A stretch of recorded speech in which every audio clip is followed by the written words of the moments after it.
Any thoughts on that, Joe? I feel like Sam also wasn't clear on their motive. Like he's used to being in financial arrangements, working with other VCs, other investors, who owns what share, what preference rights do they have, and so on. And so that motivation is clear, right? It's like how people are going to make money, how much money they're going to make, and so on.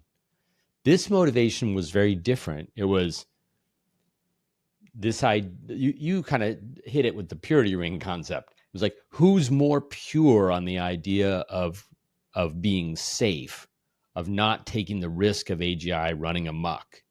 And the board members were like virtue signaling how pure they were. I mean, one of Sam's disagreements, I forget, I think it was with Helen Toner, but one of Sam's disagreements with them was he said, it's not right for a board member to be openly criticizing the company. And she was criticizing the company, comparing OpenAI to somebody else's project and how safe they were.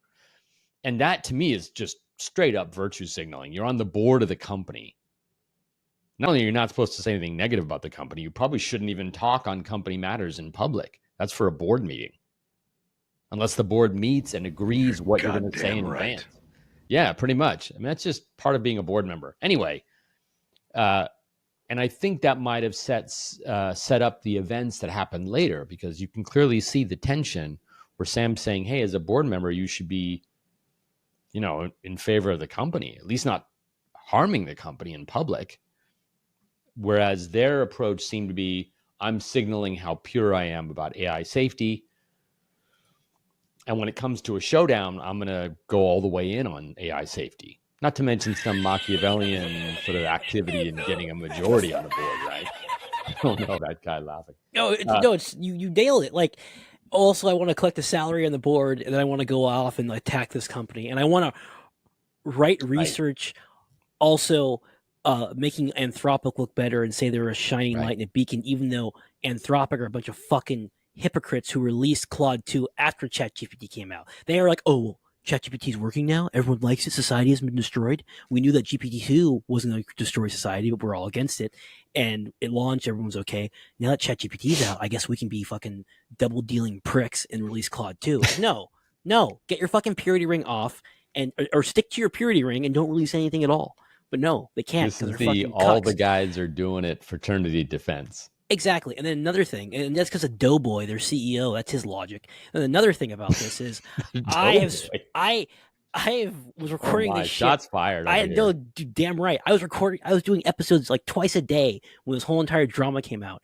And when Tova released her bullshit research that I unfortunately had to read, Sam met her on the side and was like, hey, like, what board you're on, right? Could you at least next time, let me know, because I'm talking right. He was at Congress talking about AI safety and how we treat everything so important. It's important to us, and senators and Congress okay, is that true? I'm like, yeah, we are. It's important to us.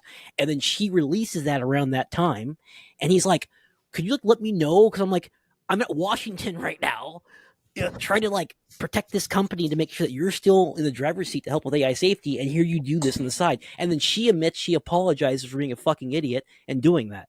So, hey. Sorry, sorry. You're getting carried away over here. It's a kid's show. Sorry, anyways. It's a family show. It's a family show. We got kids trying to eat food over here. I know, right? Exactly. And it's they got Lucky Charms commercials and everything, so we're hurting them. So, everyone, if you want to watch the play-by-play on how all that happened, I have a playlist I'm setting up. I'll link it at the end. It's crazy. I can't take it. I'm not worried about becoming too cynical. I think I'm the extreme opposite of a cynical person, but I'm worried about just becoming less of a default trusting person. I'm actually not sure which mode is best to operate in for a person who's developing AGI. Trusting or untrusting. It's an interesting journey you're on.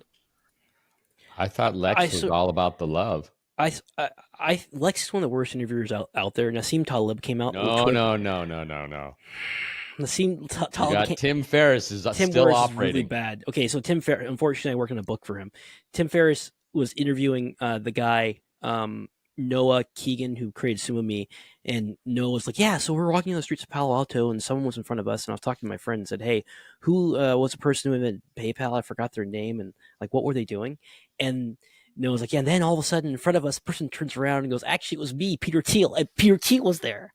And so Noah was like, and then Peter said about an inside story, and then Tim Ferriss jumps in and doesn't let him finish his story. I'm like, Tim, like, what the hell is wrong with you? Like, stop being so like insecure. Like every episode you turn into is like, hey guys, I have Lyme disease. Hey guys, I have depression. Hey guys, I also was attacked when I was a little kid. Hey guys, I have all these other problems. It's like, Did I or mention like, that I used to live in Argentina for almost a year? and did tango. It's like he's like he's the Becky's on IG who are always constant. I'm traveling here and there. It's like, bro, people listening to your show right now just got laid off and have no money, and you're talking about how your problems are more important and you're worth millions of dollars. Like, shut up. My favorite part, and this goes for both Lex and Tim, is when they start asking a question and you think, oh, that's an interesting question. And then they keep rambling and detailing the question for another 5 minutes.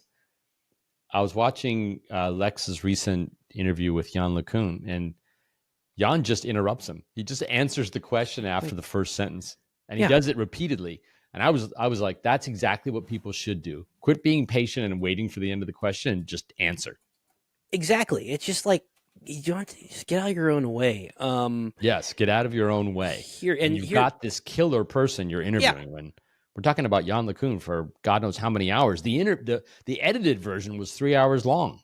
Exactly. It's a crime against humanity. And so like, here is Nassim, if you all want to find it, I'll have a link where he basically explains how Lex Fridman is a complete fucking charlatan. And he goes into also that he's a nepo baby. Only reason he has a PhD is because his dad was at Drexel and helped him get that. And then he claimed to be a research scientist, but he just did a course at MIT taught in January that most MIT students said people don't really go to, and he used that as a way to get on Joe Rogan's show and then suck Elon's crank. And this is where he is right now. And the reason why we're saying this is like, there's better interviewers that Sam could be talking to, not I'm not saying it's us or anything, but like, just get someone who doesn't suffer from Tim Ferriss disease.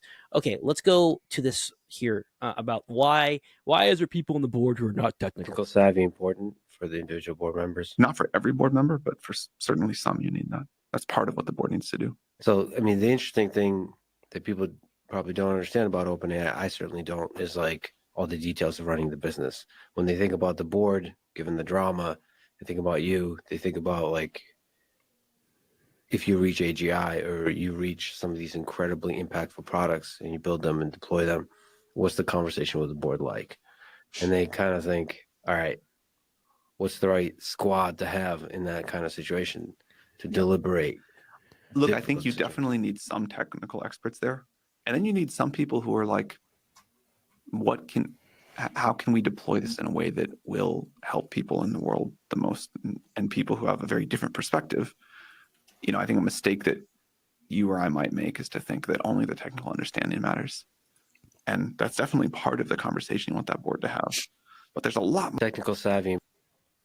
So again, I call it the Nikola Tesla trap of just that some engineers and scientists fall into is like, oh, my idea is so good that I don't have to deal with the game of life, which is dealing with politics, social status, drama involved, and all the other stuff. I just release great technology and it just goes to the top. And it's like, nope. That's why Nikola Tesla died poor and destitute.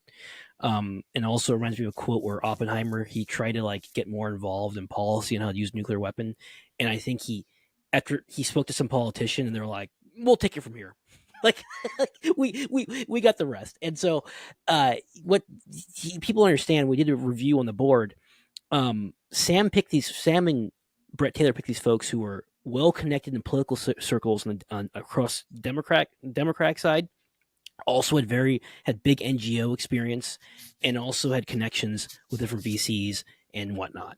And so, yes, a person isn't technical, but they have the ears of policymakers who are going to regulate your business potentially. Or they have the ears of the press and things like that. Mm-hmm. So like, you just can't have all technical, because the main argument is going to be is if you have all technical people on there, all AI researchers on this board, and AGI comes through, the first thing any smart politician is going to say is like, well, that board doesn't represent the rest of America here. Like, what's going on here? This thing needs to get nationalized or taking over. We need more people who have like an outsider's view, a nonprofit view, someone who's connected politically. So I always hear those arguments against me. Any thoughts on that, Joe? I think you're right. This sort of mirrors the larger conversation about corporate boards and so-called independent or outside board advisors or board members. I'm not really convinced. It feels to me like the main purpose of the board is to decide when they need to replace the CEO. to search for a new CEO, to advise the current CEO, and to have a god awful number of connections that the CEO can pull on. And those connections should be into governments and other big corporations and big universities, all the normal institutions that could be valuable to a CEO during the running of the business. That's so true. That's why you'll see some boards, you'll be like, why the hell is this person on here? And it's like, oh, this person's connected to everyone, possibly. Mm-hmm. That's why Theranos, they had all these government officials on there, like Henry Kissinger, I think they had a general on there. And I was like, oh, they know all the policymakers here who can move things around. Yeah, they can make introductions. They can get you in front of people. They can give you credibility. Exactly. That's why SBF's is the imp. His colleague, the one who believes that like we should have Chinese harems or something for like CEOs, whatever. The imp, the female, she was a woman. She was connected to her dad, who was like connected to the SEC chairman. And it's like, I wonder why she's involved in here.